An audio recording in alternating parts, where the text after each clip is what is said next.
Welcome to Bible Story Haven. Today, we journey back to the ancient land of Canaan, to a time of vast landscapes and profound faith. We'll explore the story of Abraham and Lot, a tale found in Genesis chapter 13. That teaches us about humility, choices, and the unfailing promises of God. After their time in Egypt, Abraham and his nephew, Lot, returned to the land God had shown them. They were no longer the men who had left. God had blessed them abundantly. Their tents dotted the hillsides, but it was their wealth and livestock that truly painted the landscape. Flocks of sheep and herds of cattle were so numerous they seemed to flow like rivers across the golden hills. Silver and gold, gifts from their journey, filled their coffers. They were, by all accounts, incredibly rich. Imagine the scene: the sun warming the rolling hills of Canaan, the air filled with the gentle bleating of countless sheep and the lowing of cattle. Streams of clear water meandered through the valleys, nourishing the earth. It was a picture of immense blessing, a physical manifestation of God's favor upon Abraham. Lot, too, shared in this prosperity. His own flocks and herds were vast, his tents and servants numerous. The land, however, was finite.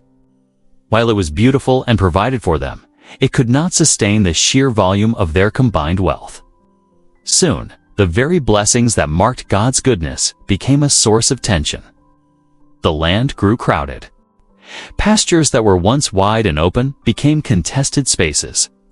The herdsmen of Abraham and the herdsmen of Lot began to argue, a dispute over a well here, a disagreement over a grazing spot there. The friction grew day by day, a low rumble of conflict beneath the surface of their shared lives. The Canaanites and the Perizzites, who also lived in the land, watched as this family tension unfolded. The strife between brethren was becoming a public matter. Abraham, a man of peace and deep faith, saw the growing discord, and his heart was troubled. He knew this could not continue. He approached Lot, not with anger or accusation, but with a spirit of gentle wisdom. Picture Abraham, his face lined with kindness, placing a hand on his nephew's shoulder.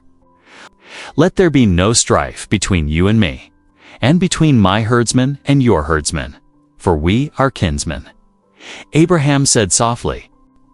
Abraham, the elder, and the one to whom God had made the original promise, humbled himself.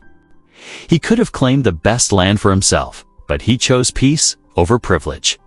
He offered Lot the choice, an act of incredible generosity. "Is not the whole land before you?" Abraham continued, "Please separate from me. If you take the left hand, then I will go to the right. Or if you take the right hand, then I will go to the left." He placed the relationship, their bond as family, above any earthly possession. Lot lifted his eyes. His gaze swept across the landscape, past the dry hills of Canaan, and settled on the plain of the Jordan. It was a stark contrast. The valley was lush and green, well-watered everywhere, like the garden of the Lord, like the fertile lands he remembered from Egypt. It was inviting, promising immediate prosperity and ease. To Lot, this was the obvious choice, the better portion. The cities of the plain, including Sodom, beckoned with the allure of worldly success. His decision was made based on what he could see, on the promise of earthly abundance. So, Lot chose for himself the entire plain of the Jordan and journeyed east. He pitched his tents near the city of Sodom. And just like that, the two men who had traveled together, shared blessings together, and were bound by blood, separated.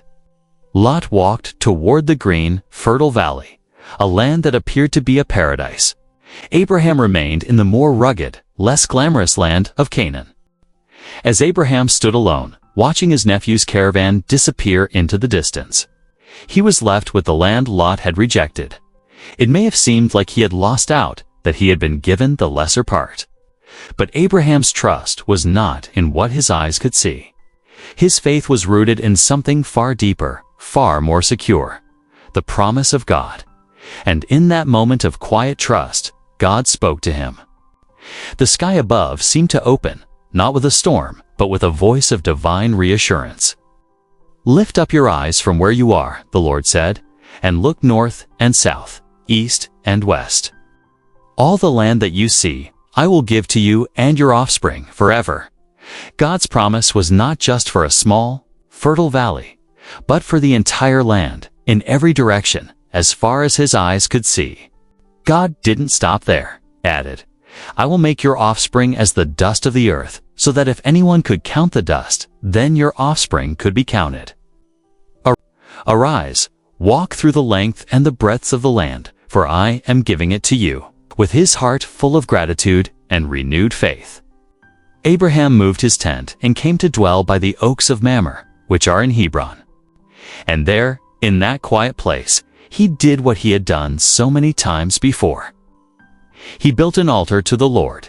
It was not a monument to his own wealth or to a piece of land, but an altar of worship, a symbol of his unwavering trust in God's unseen, eternal plan. The story of Abraham and Lot teaches us a profound moral. Lot chose based on sight, on the immediate appeal of worldly gain.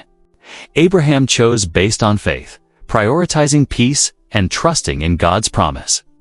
True blessing, the kind that endures, is found not in what we can grasp for ourselves, but in what God freely gives when we walk in humility, peace, and faith. Abraham's strength came not from his riches, but from his relationship with God. And his legacy is a testament to a life built on the solid rock of God's Word. Thank you for joining us today at Bible Story Haven. If this story has inspired you, please like, share, and subscribe for more stories of faith. May we all learn to walk with the humble heart of Abraham, trusting in God's promises above all else. We'll see you next time.